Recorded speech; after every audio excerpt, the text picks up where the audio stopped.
Ready to get started. Hello, everyone. This is weird.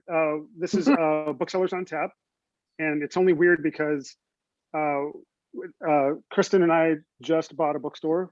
The bookstore formerly known as the Dial Bookshop is now Exile and Bookville. And it's crazy because this is an amazing space that kind of fits our needs, and we could have asked for a better acquisition. It's on Michigan Avenue in Chicago, in the Fine Arts Building, which is just a gorgeous building. And if you guys ever get a chance to come to Chicago, please come see us. And it's weird because we usually hold these from Kristen's house. This is the first time we've done anything outside of, 14 by 14 foot space. So welcome everyone, and thanks for being here.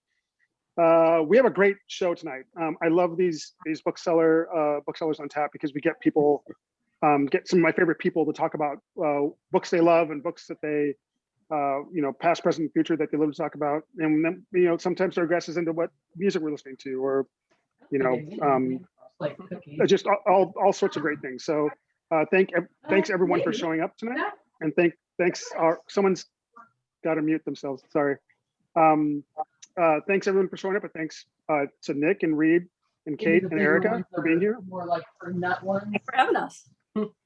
Somebody, sure.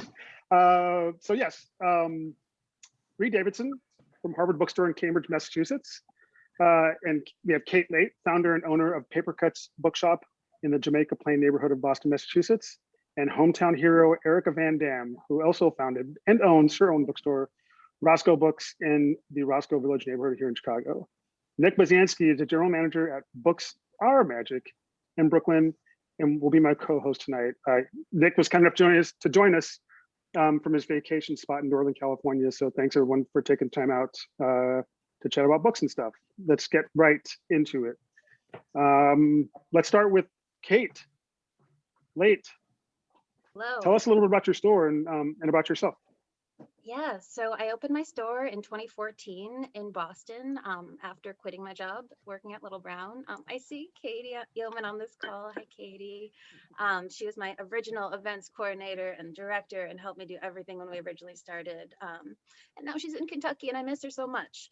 But we just had our first author event the other day at our new space. So I opened in 2014. We were 400 square feet for 5 years. And then I had an opportunity January 2020 to move into a location around 3-4 times my original space.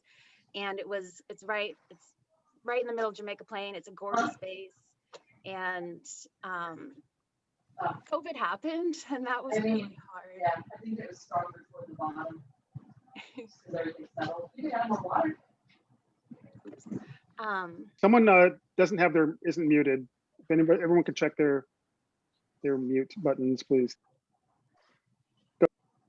Cool. But anyways, so yeah, last year, we all know, was a shit show. And we had this gorgeous space. We had a lot more books. And just this past Saturday, we had our first author event. And I want to share this very special book called Penny. And it's a graphic novel by a local artist who is absolutely incredible. And it's all of the interior life of his house cat named Penny. And it's brilliant. He used to write for our local newspaper, the Boston Phoenix. He's so well known. He's just so high quality and it's so funny. And it was just such a fun book to sell. And just to anyone that is a little bit away from books, literally anyone who likes cats. I have to get a copy to you, Katie, in Kentucky. It's coming. But it's super fun and it's absolutely gorgeous and I'm obsessed with it and it's such an easy sell and you guys should all have it at your shops and pick it up. Is it just one to start? Because I could go on. Cut me off. Nah, you can do more than one. Cool. My favorite short story collection right now is The Land of Big Numbers. I don't know if you guys have read this one yet. It's incredible. I usually read a story or two to kind of get the feel of an author's voice, and each one of these they'll take place in China, but it's modern day, and it just talks about just how bizarre it is. And in my favorite story, all these folks get stuck underground on a subway, and they just kind of start adapting and living under there, and they get all their things provided, and it's just super fun, bizarre, and I don't know, but it expanded my worldview a lot, and I love books, and I love like when a story can do that. So it's been such a fun little one to sell. Check it out, and I can keep going. Awesome. Thanks, Kate. Welcome back to you. You can do 3 next time. Cool. Nick, you want to introduce Read? Yeah. Hi, Read. Read is from the Harvard Bookstore, where she's manager, or where they're manager in Cambridge, Massachusetts. Also part of both the New England Children's Association and the Windows and Mirror Committee dedicated to promoting diversity, which is awesome and much needed in this industry. So we're glad to have you here. What are you reading?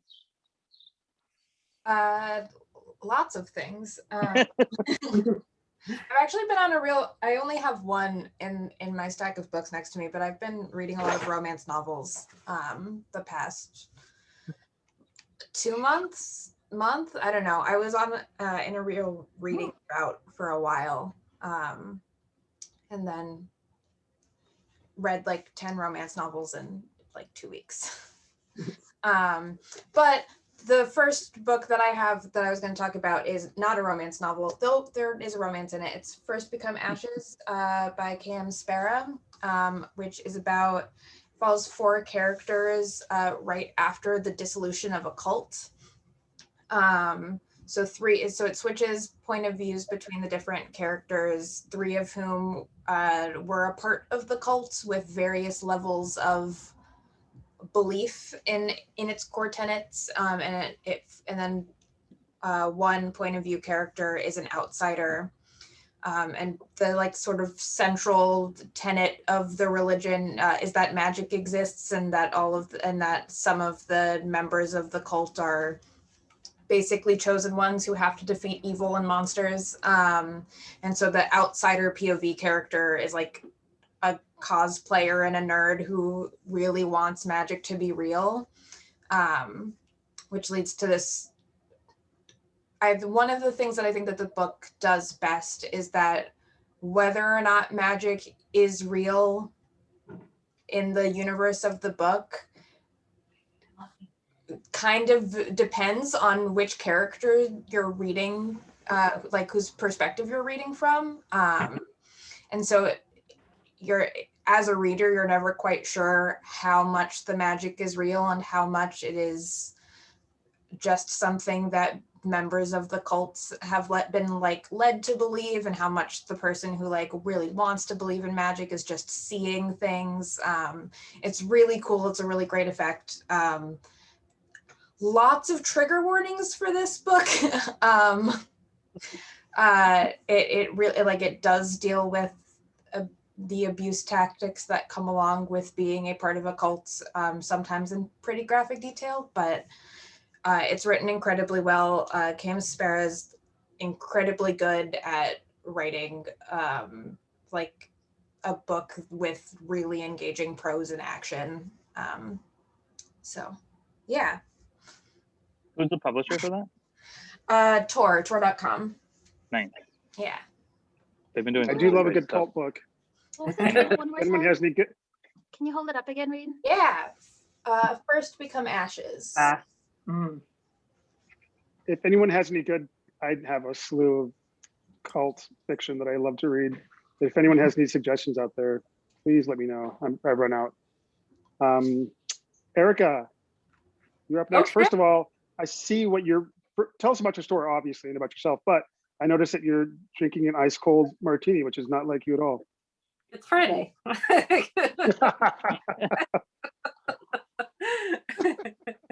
It is ice cold. It is delicious. Yeah, no one makes it. Erika's pretty good at drinking martinis.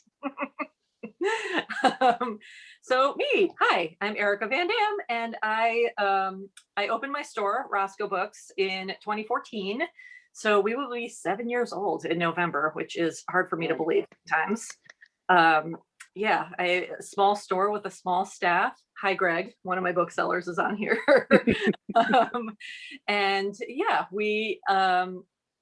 it's been a hell of a year, obviously, but we've come through it really well. We've had enormous support from our community the whole time. I mean, since we opened, and especially in this past year, it's been super duper gratifying. I don't know if you're familiar with Chicago or our neighborhood specifically. It's a lot of young families with a really kind of neighborhoody feel, and that's reflected in the people who shop there. I love the fact that, well, being a small store, so many of what we see are regulars, and we know things about our customers now and their lives, and it's awesome. I still can't believe sometimes that this is my job that I get to go to every day. It's amazing still to me. When I'm not at the store, which is, occasionally, I live just down the street from it, and I have 2 little girls, and one of them popped in a minute ago and thought she could come talk. Sorry about that. But yeah, trying to do as much reading as possible. It's been a little hard this year. I just have been distractible, and I feel like I'm still off my game, but slowly but surely getting back there. And I have read, some standout things in the first half of this year. So I just wanted to talk about a couple of them. If we're talking about things we're reading right now, the big one, if I could say there's maybe a favorite of the past 5 months, The Night Always Comes by Willie Valatin. This blew me away. It really, this thing is 206 pages. That's it. And the amount of story that we get out of this book and the amount of character development. So the premise is this. Our protagonist is a young woman. She's like 30-ish. She works multiple jobs. She lives with her severely disabled brother and her mother, who is sort of underemployed and not all that helpful. We open on her. She is, her plan has been to purchase their family's house as a way of getting some measure of security for their family, because they live in Portland, Oregon, not Maine. And everything around them is gentrifying. Like this is their only chance to kind of own something. And her plan was to kind of, she and her mother would do this together. Her mother changes her mind and kind of backs out of this. So Lynette, our main character, has a few days to cobble together the money she needs to get a loan and buy their house. And so the whole story takes place over roughly 48 hours. And we see her trying to cobble together this money through various means, trying to collect on debts that she's owed. Not all of the jobs and work she has been doing has been strictly legal, so we see a lot of that. This is it, the sense of urgency that we get. I mean, I cared so much about what was going to happen to Lynette and her family.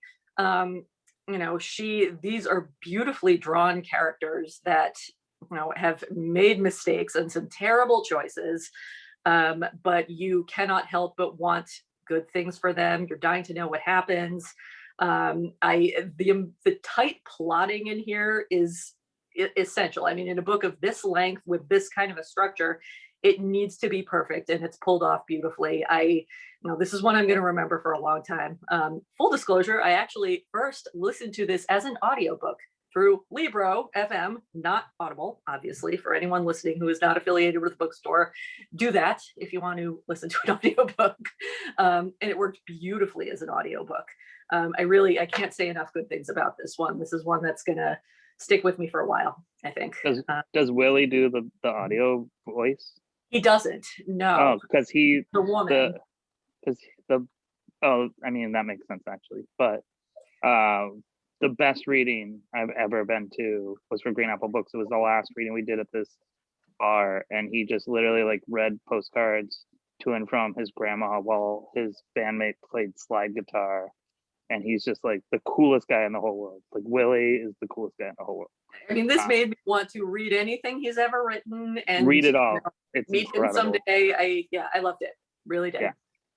Great. And if I get one more, another great one that I read fairly recently was When the Stars Go Dark by Paula Mclean. I wish I had a copy of it so you could all see the cover, but if you've read Paula Mclean before, or even if you haven't, you should know that most of what she has written up to this point has been historical fiction based on real people. This is not that at all. It's a total departure for her. It's a proper mystery. Our main character is she's a detective. She specializes in missing persons cases. She lives in San Francisco. Her life has fallen apart, and you don't really understand exactly what happened to her at first. But you do know pretty early on that she's had a rough life. She's been in and out of foster care her whole life. And the closest thing she's had to a home and parents has been with a couple and living in Mendocino on the California coast. And I think this is a familiar area to Paula Mclean. She clearly writes as if she knows the area well. I've been to Mendocino before, and it's beautiful. And so I had that in my mind as I was reading this. But when Anna, our detective main character, goes up to Mendocino to kind of escape her own life, she is inevitably drawn into an actual missing persons case. And this is set in 1993, and Paula Mclean draws from some real missing person cases that happened that were, in the news at the time. Most of it is fiction, but some of it is not.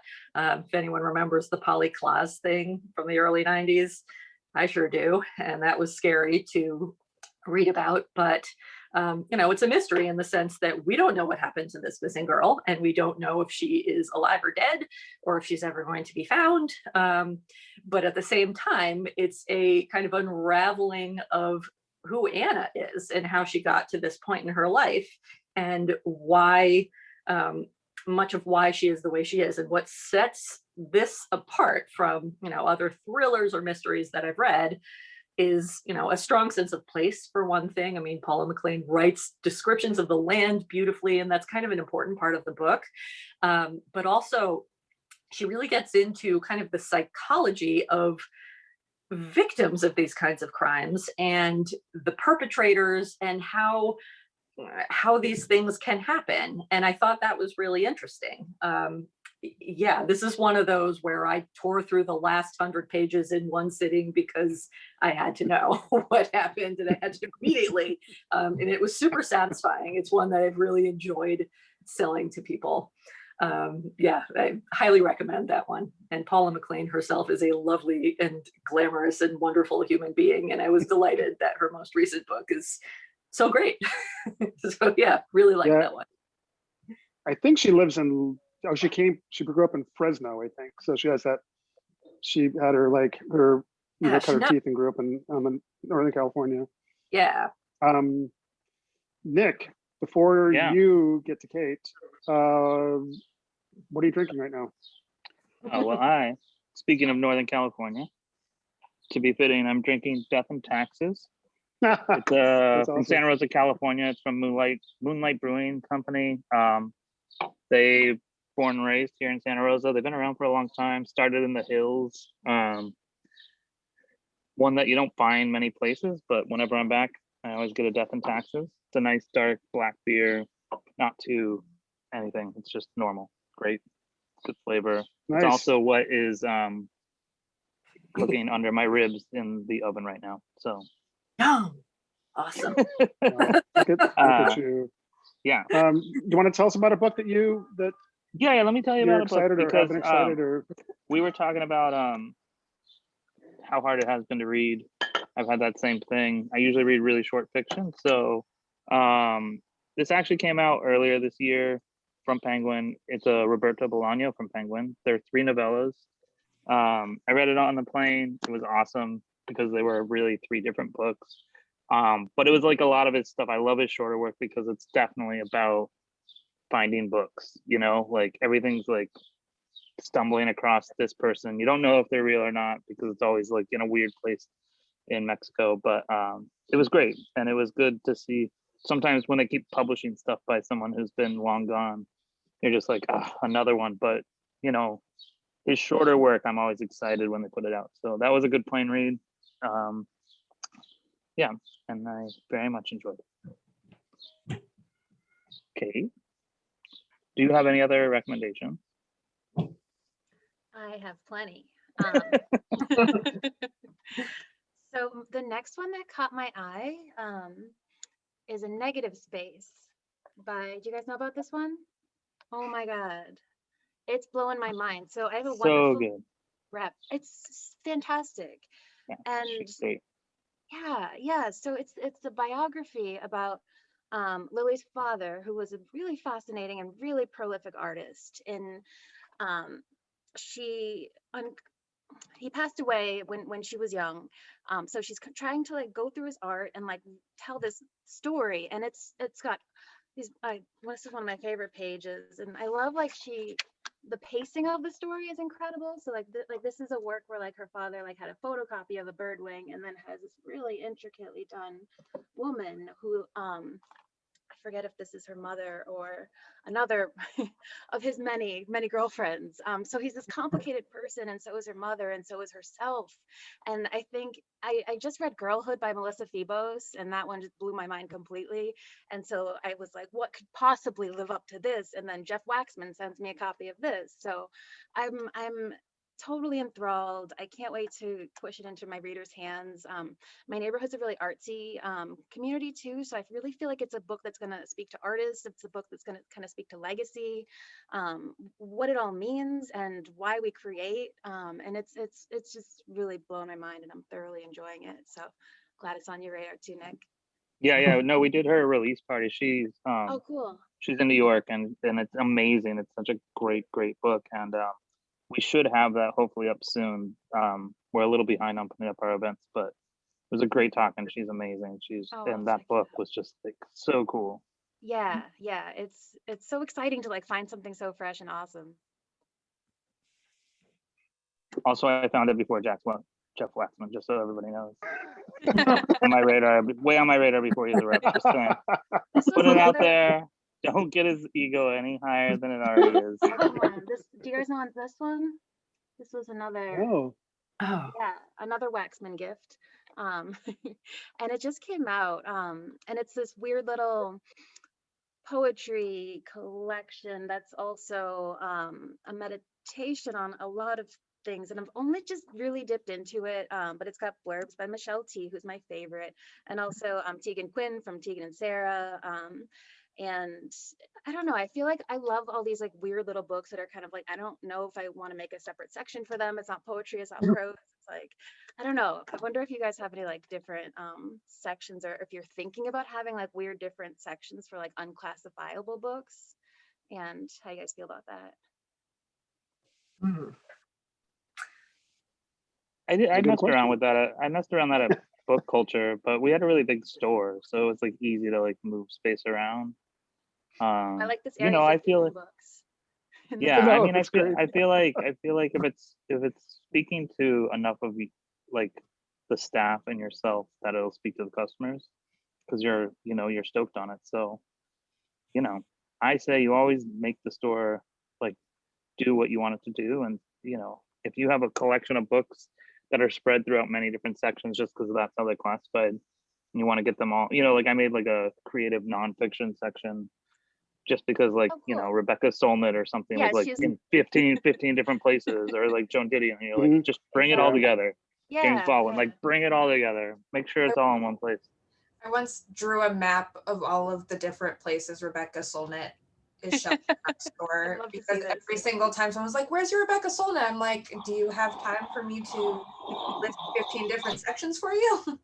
I have kind of the opposite problem. My store is small, and so there are only so many places where things can be put.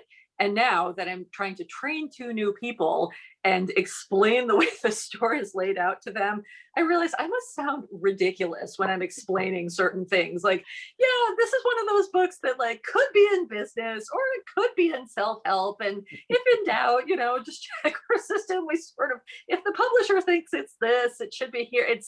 There are so many things that I think could be one or the other. And I don't know. If there is a better way to do this, I haven't found it yet. I think business and self-help are genres, categories that overlap more than I think people would think that they do. That's so true. Yeah, we do have different sections, like we also have different sections for them, but our self-help section and our business section are in the same aisle, like basically across from each other. That's helpful, at least. Ours are at opposite ends of the store. And so, and that's just one example. I mean, there are things we for a while when the store was younger, we had essays mixed in with the kind of sociology and culture, but then both sections got too big and we had to separate them. And now the way the store is laid out forces us to edit both sections a fair amount. And sometimes I think that's a great thing, and sometimes I'm just like, I don't know if I'm comfortable with this. I wish I had more room for everything. No. Read, I definitely think you need to pitch the map of Rebecca Solnit books in the store to Rebecca Solnit, because I think that's the right route. seriously. Right. That would be like the greatest book of like Yeah. just trying to find where her books are in a bookstore, or like all bookstores. Like it could be multiple maps of multiple bookstores of where Rebecca Solnit's books I are. was just about to Ask say, her where you think they on should go. a trip. Brilliant. Melinda Baton. All right, Reed.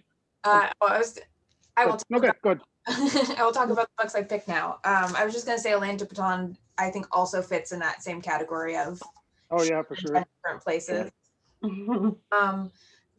Following on sort of books celebrating art, my heavily bookmarked copy of The Summer Prince by Alea Don Johnson.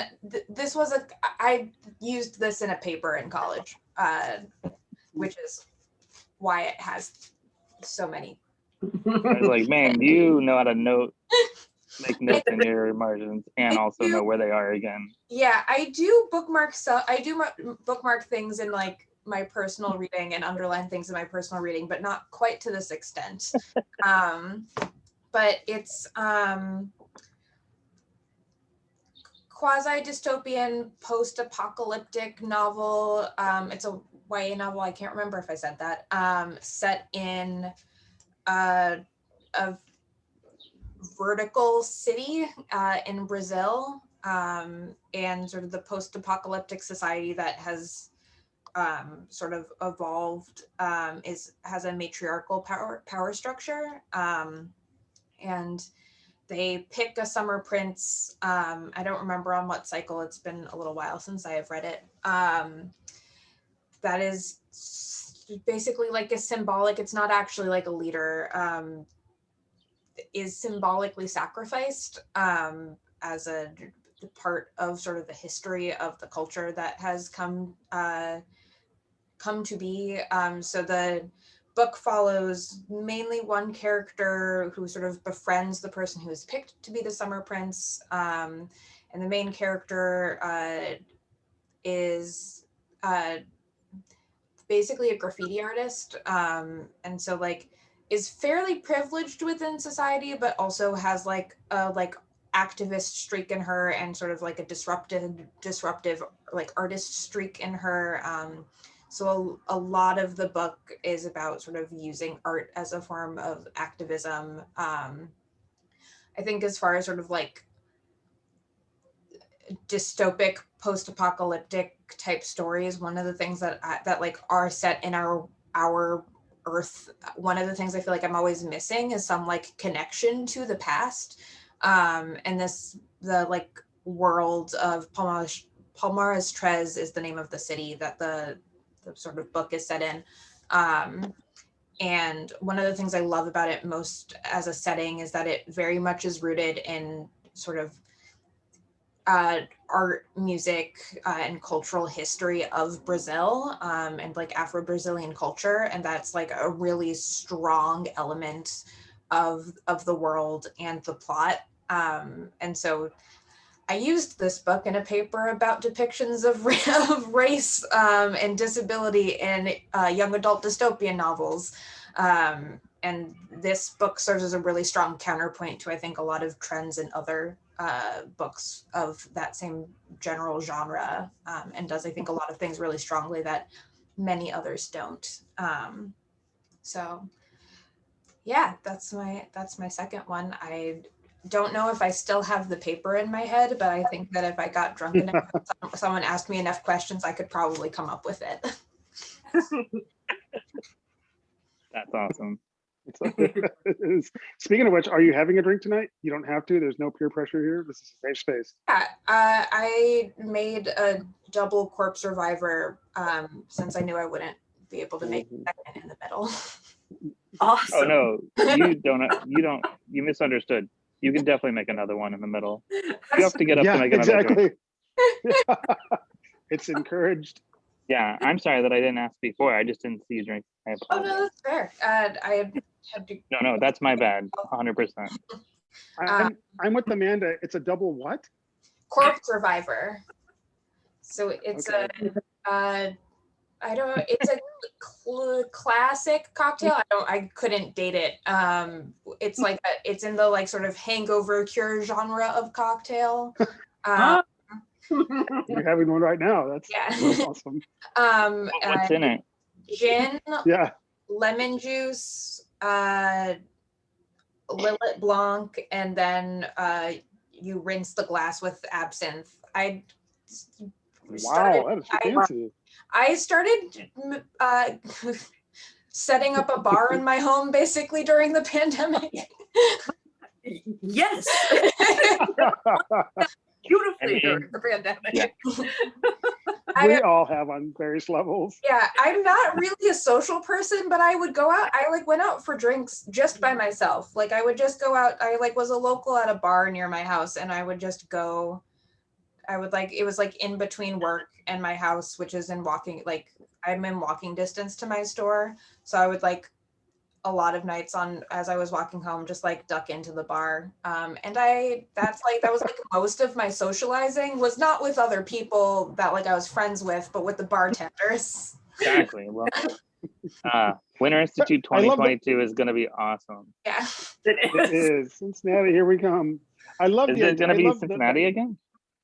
I think so, yeah. Yeah. I love the term ducking into a bar because it sounds so like you have to put your There were definitely nights where in. I would be walking past and I would be kind of on the fence of like, am I going to get a drink tonight? Am I just going to go home? And I would sort of like poke my head in and I was like, how busy is it in there? And if it wasn't busy, I would go in. What bar That's is it, fantastic. Read, what bar? Little Donkey. It's That's awesome. yeah. That's a great name. It's like a tapas place. It opened I think in 2016. So it actually opened around the time that I like moved out here and started working at the bookstore. So I've like known, like I've like watched it not grow up. It's like it is owned by chefs who have other restaurants in the area. So it like I think felt coherent from the start, but it's been interesting watching like staffing changes over the course of 5 years. Yeah. Which in fairness, it's interesting watching staffing changes at a bookstore over the course of 5 years. That's true. Yeah. The two are very related, I think. Yeah. Yeah, no, in 2019, back when going out places regularly was a thing, I think what were a couple of times where I like had a few chats with one of the bartenders about sort of the experience of staying in a job that I think a lot of other people think of as transitory for a long time. Because he had been a bartender for like the whole time I had been going there. And yeah, I mean, like, as I'm an assistant manager now, but at the time was just a frontline, not just a frontline bookseller. I was a frontline bookseller.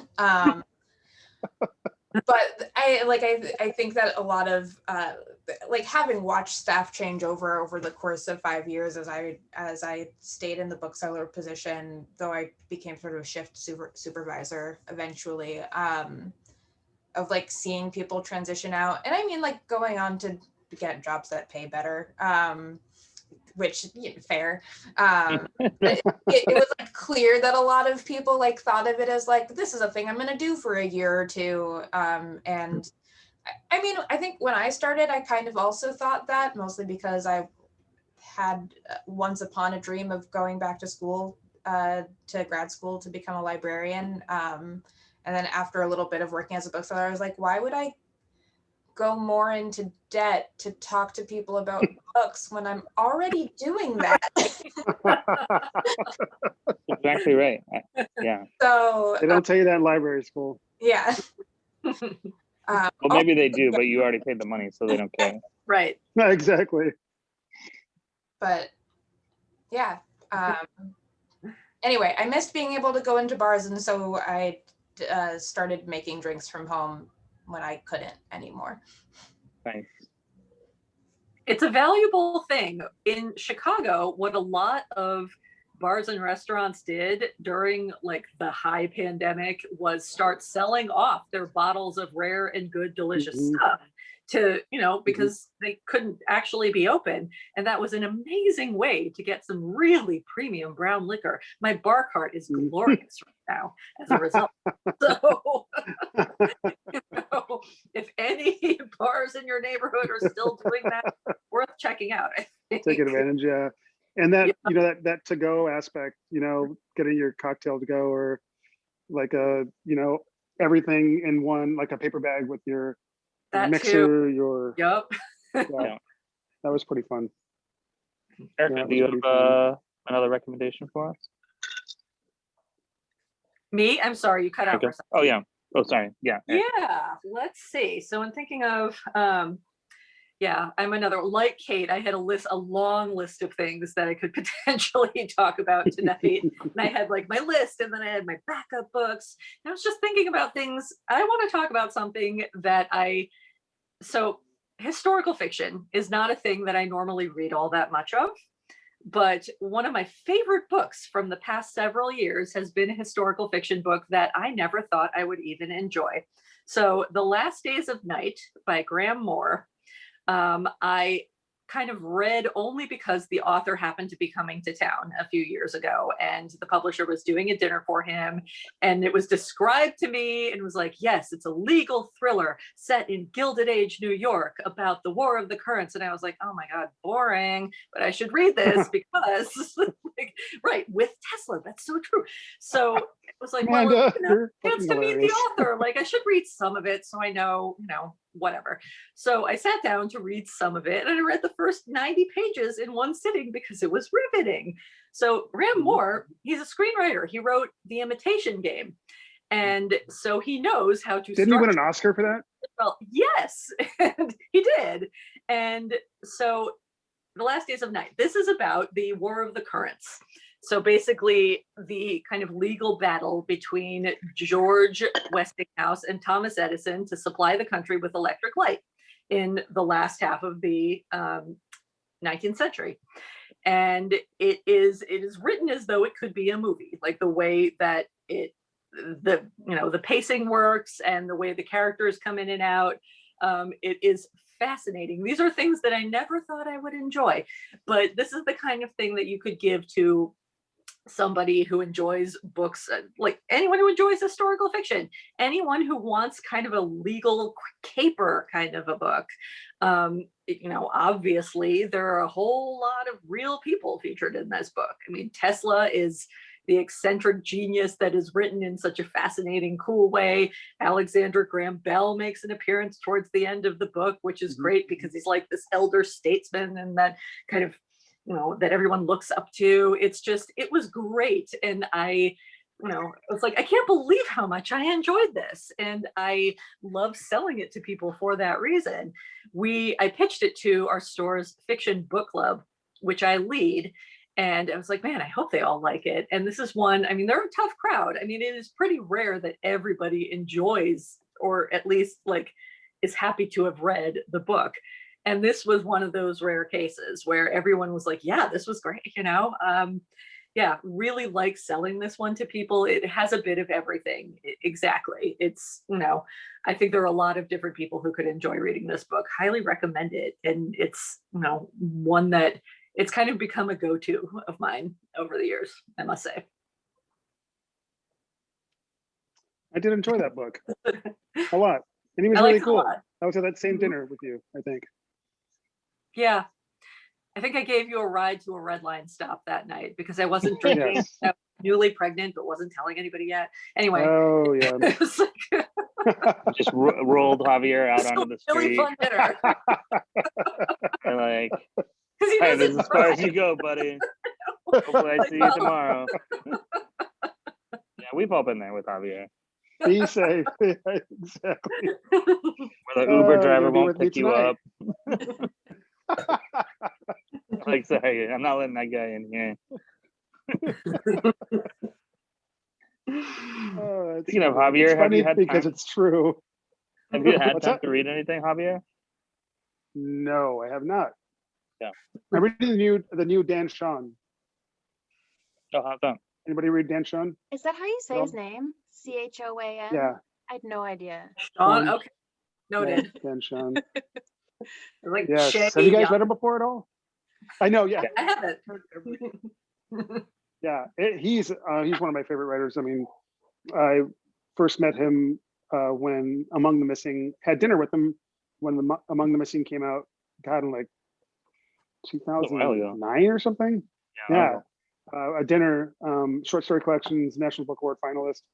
And he's just been one of my favorites. And he comes to Chicago a lot, and he's sort of become a friend of Chicago. And when he's in town, he hangs out with the booksellers and stuff. And we host a friend of mine here in Chicago, Kira Graff, who used to be an editor, a senior editor at Booklist. We host a thing called what's it called again? It's been so long. Publishing Cocktails. Yes, we don't do it anymore because of the stupid pandemic. But we would have these publishing cocktails events at this now defunct shitty bar called the Blue Frog that had karaoke. And he showed up one night and he did Thunder Road. But if you close your eyes and picture William Shatner doing Thunder Road, because that's exactly what it was.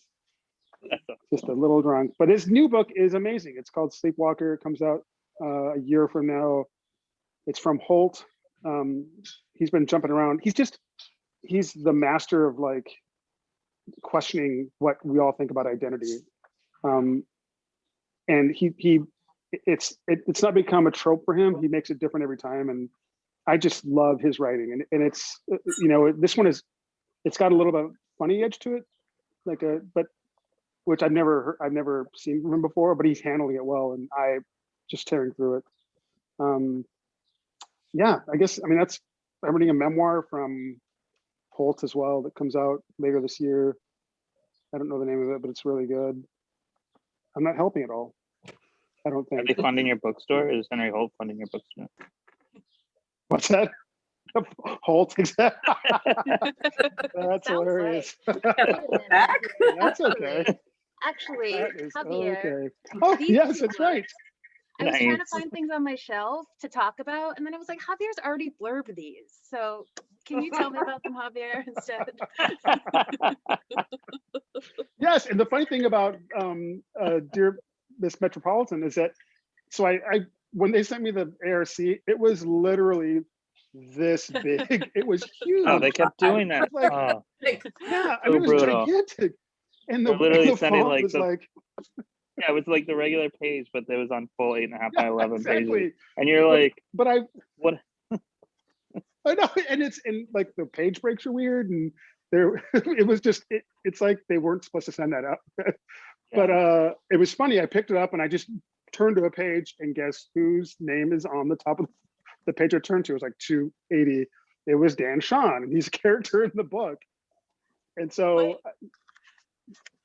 yeah, he's a character in the book. And so, and I love the book. It's a weird book about child abduction, and they're based on a real case in the 1990s, I think. And I don't know how Dan Sean got involved in the child abduction case book, but yeah, I love that book. It really is fantastic. And the short story collection, My Monticello, is really, really amazing too. It's like 4 stories, and the title story is incredible. Yeah, so I just pitched your books for you. Thank you. No problem. Anytime, Kate. I'm here for you. Appreciate You could pick other ones if you'd like. Do you have something No, I that was you ta- like? Another one I was just reading today. We also talked about last week, this short story collection, which is Ooh. incredible. That book is amazing. It's- Yeah, Oh my goodness. Fantastic. Surprises me on every single page. Yeah. It's Grey Wolf. Yeah. Good work, Grey Wolf.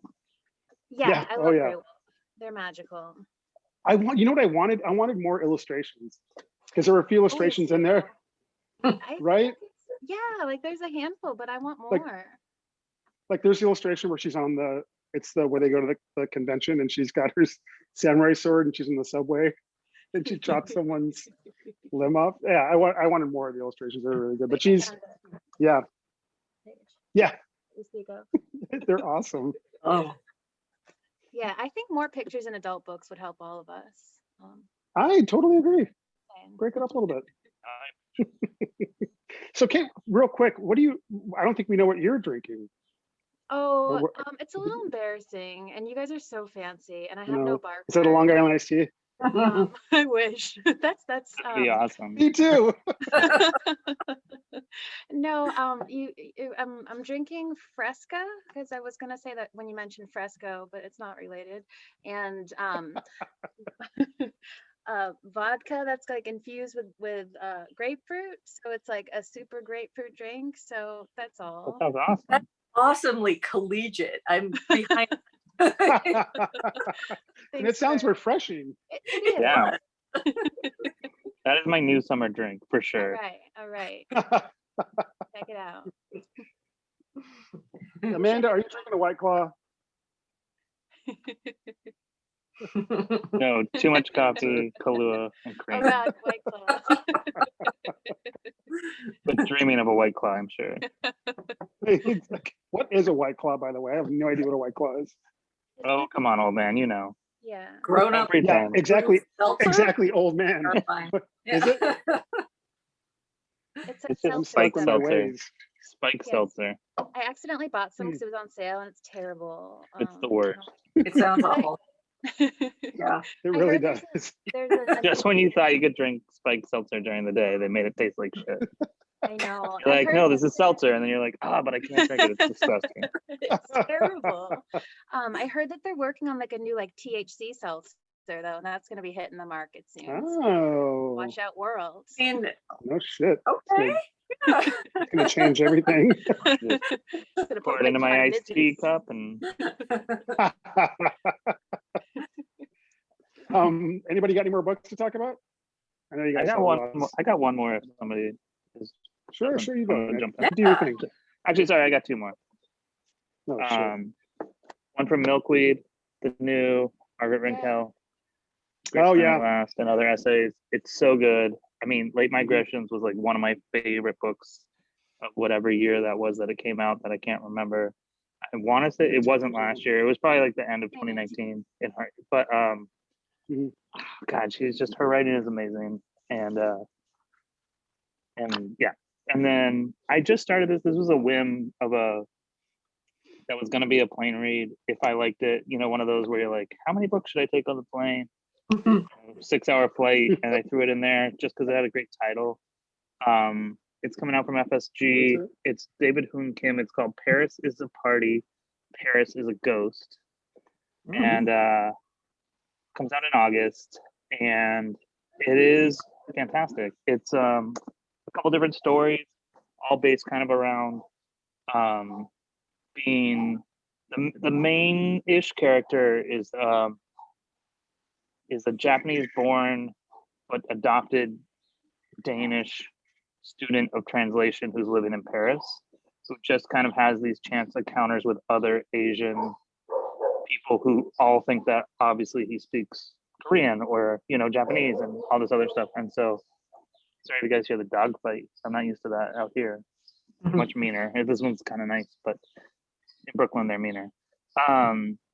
But like, yeah, so there are these kind of interweaving tales. I just started it, you know, yesterday, and I'm like 100 and something pages into it, which for me is pretty good. Nice. Yeah, it's great. And it's his first time novelist, never done short stories that I can tell that I've read anywhere. I mean, probably in journals, but it's fantastic. So those are my Nice. picks. Awesome. How about let's do a lightning round, Ooh. but I'm going to ask a question right now that you will answer at the end of the show. Because we were Exile in Bookville, if you guys all know, if you don't, it's a play on Exile in Guyville, Liz Phair's seminal 1993 album. We are, we have a turntable in the store.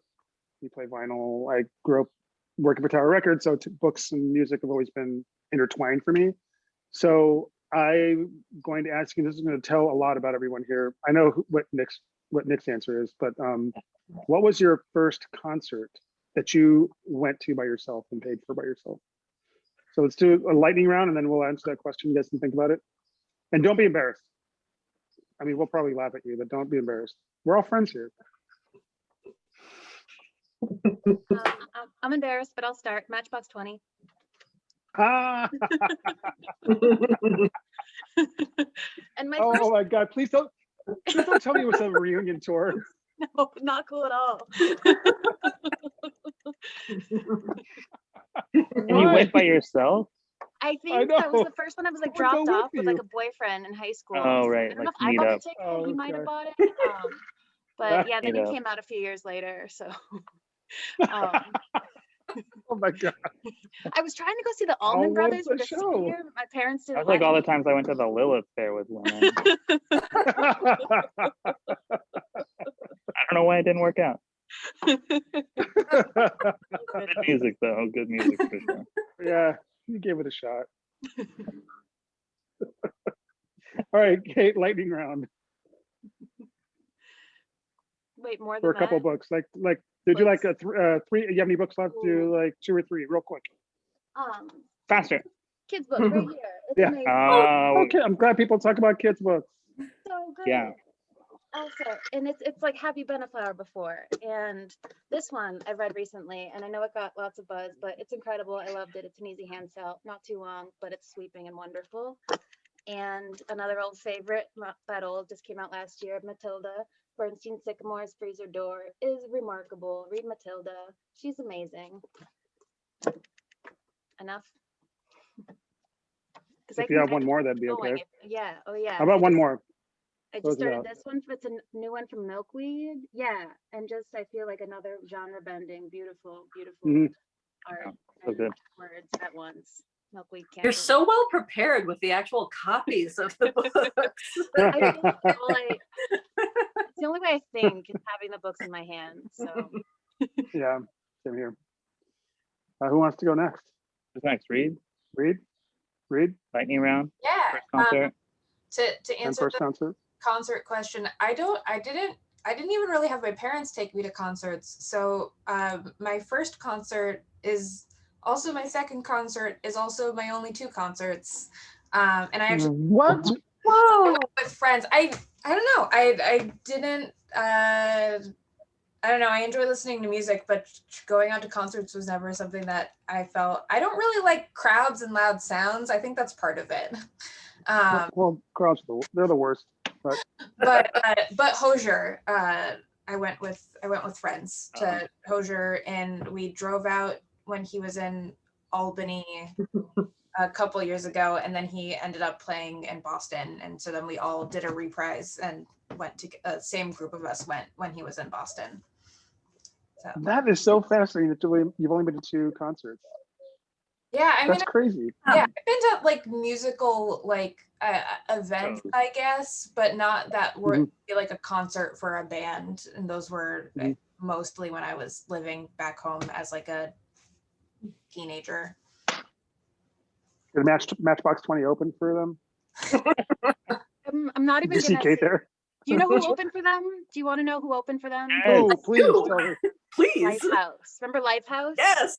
Oh, Yeah. pictures in my Oh bedroom. my God, Kate. I'm so I embarrassed. didn't think it could happen, Kate, but I have a newfound respect for you. For sure. It is possible. Oh, that is awesome. Reed, do you have any more? Erica, Oh, wait. Reed, do you have any last picks? Yeah. So I have a small stack of lightning round picks. So I've got One Last Stop, which comes Yeah. out in 2 or 3 weeks now.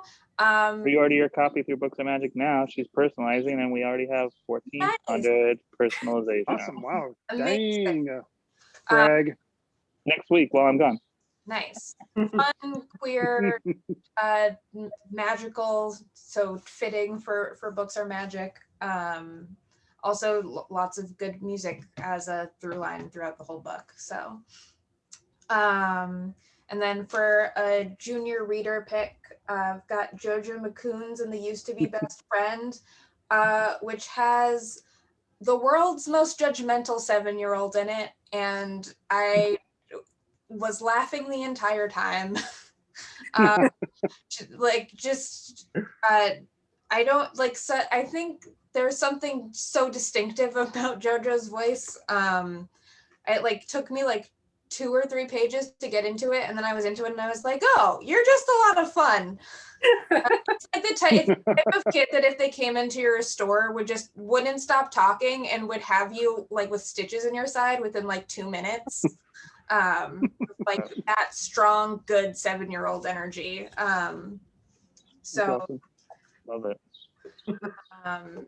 And another one that's coming out fairly soon, Between Perfect and Real, by Ray Stove, which is about a trans boy actor who's just come out at school and all of the complicatedness of coming out as trans in high school.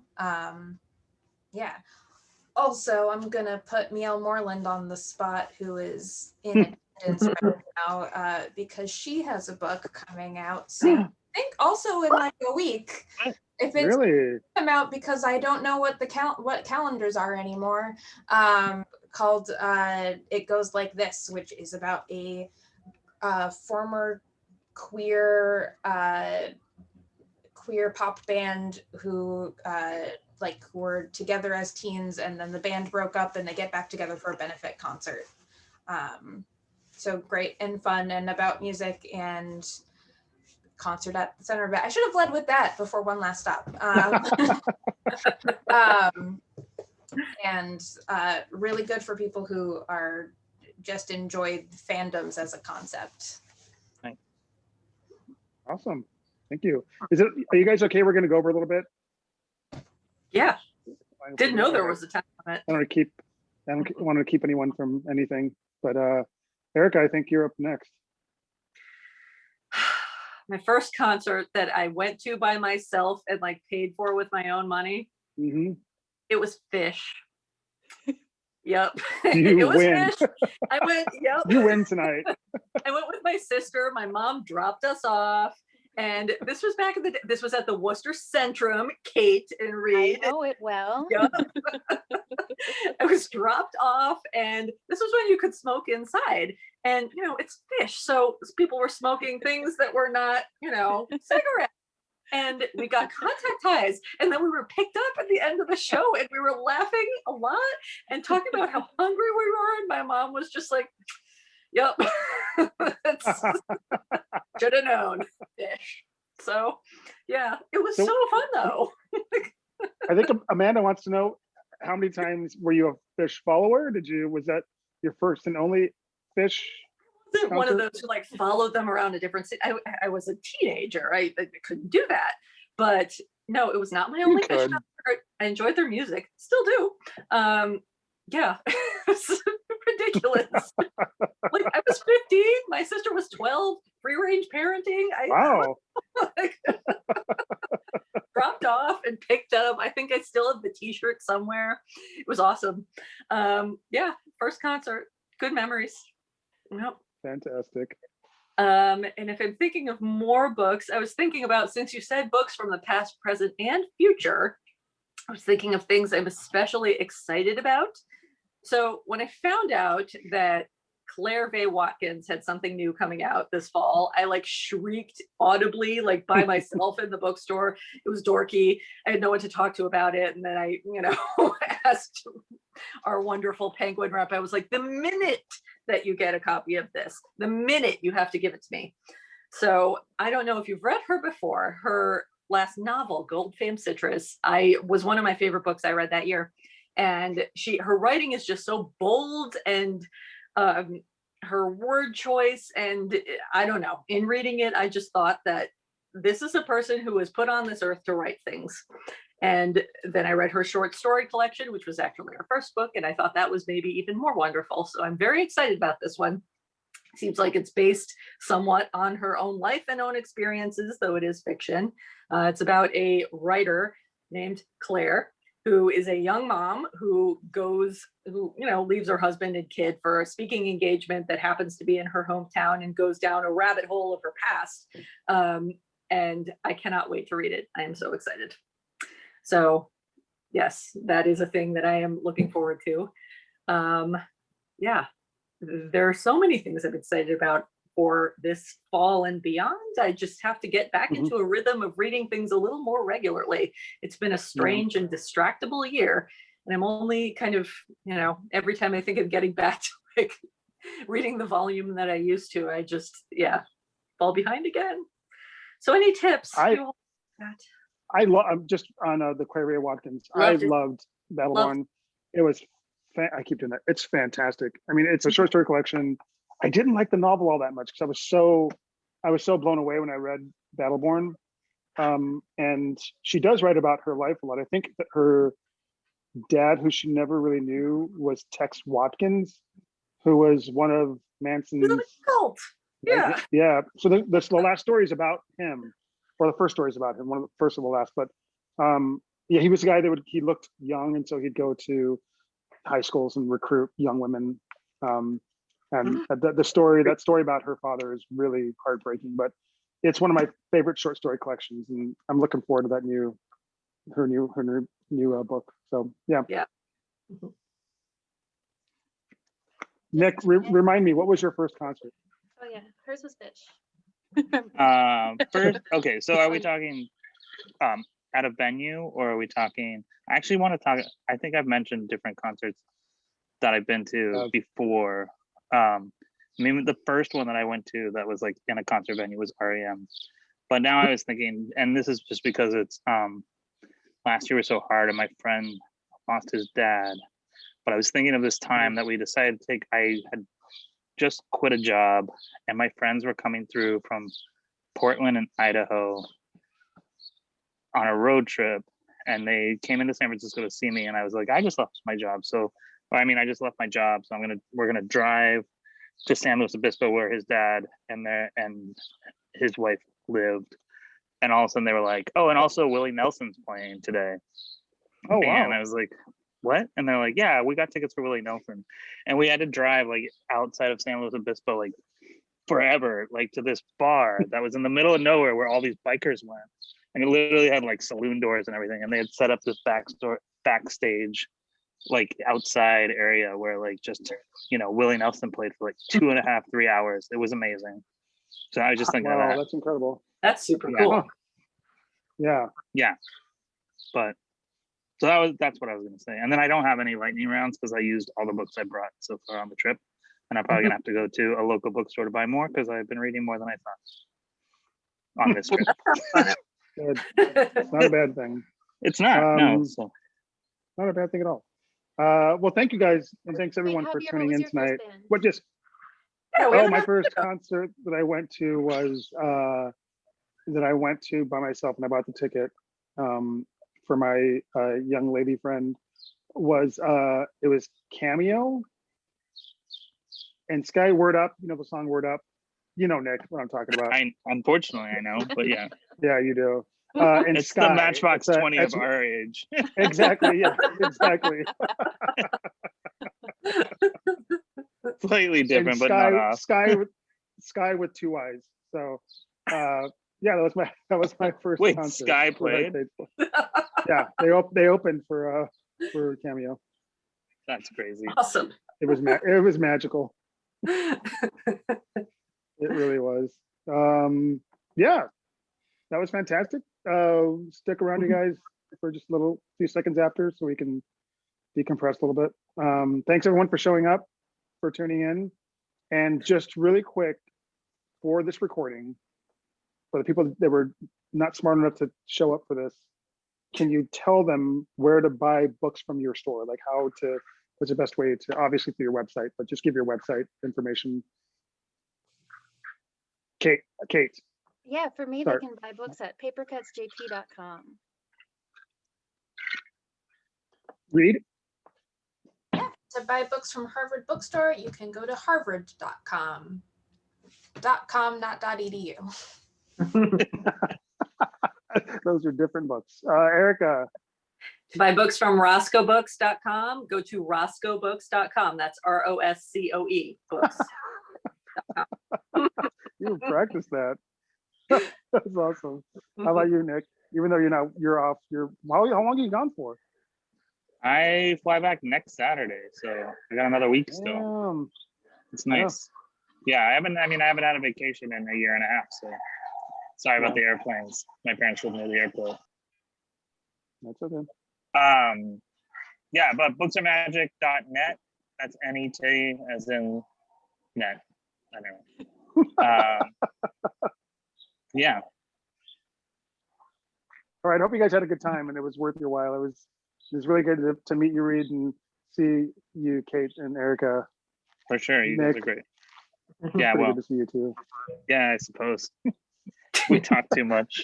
If you guys want to stick around for a little bit after, we can ask our audience to turn on their mics. And I want to want to talk to Amanda because she's the funniest person alive. You need to write this everything man. out for Thanks. us, Amanda. Why don't you have her host with you then, motherfucker? I should have you two host. That would be fun, but That would be fun. it'd be a little unruly. It would be, yes. So are you?